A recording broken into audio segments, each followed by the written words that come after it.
अभियांत्रिकी महाविद्यालयातील समस्यांवर समाजवादी पक्षाचा आक्रमक पवित्रा.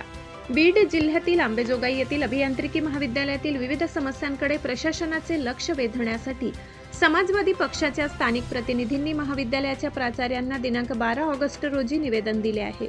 शासनाच्या नियमानुसार विद्यार्थ्यांकडून प्रवेश शुल्क आकारण्यात यावे, तसेच वसतिगृहातील भोजनाचा दर्जा सुधारावा अशी प्रमुख मागणी निवेदनातून करण्यात आली आहे. पावसाळ्यात महाविद्यालयाच्या गेटपासून वसतिगृहाकडे जाणाऱ्या रस्त्यावर मोठ्या प्रमाणात पाणी साचत असल्याने विद्यार्थ्यांना त्रास सहन करावा लागत असल्याचा आरोप करण्यात आलाय. त्यामुळे या रस्त्याची तातडीने दुरुस्ती अथवा आवश्यक बांधकाम करून कायमस्वरूपी उपाययोजना करण्याची मागणी करण्यात आली आहे.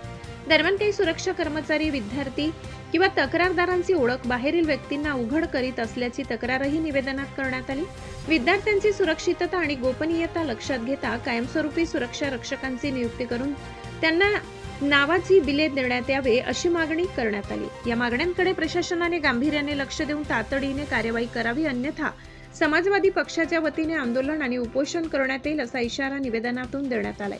बीड जिल्हा महिला अध्यक्ष सालेहा जिलानी, अंबाजोगाई शहर अध्यक्ष राजेश परदेशी, ॲडव्होकेट केंद्रे यांच्यासह स्थानिक पदाधिकाऱ्यांच्या स्वाक्षऱ्या निवेदनावर आहेत.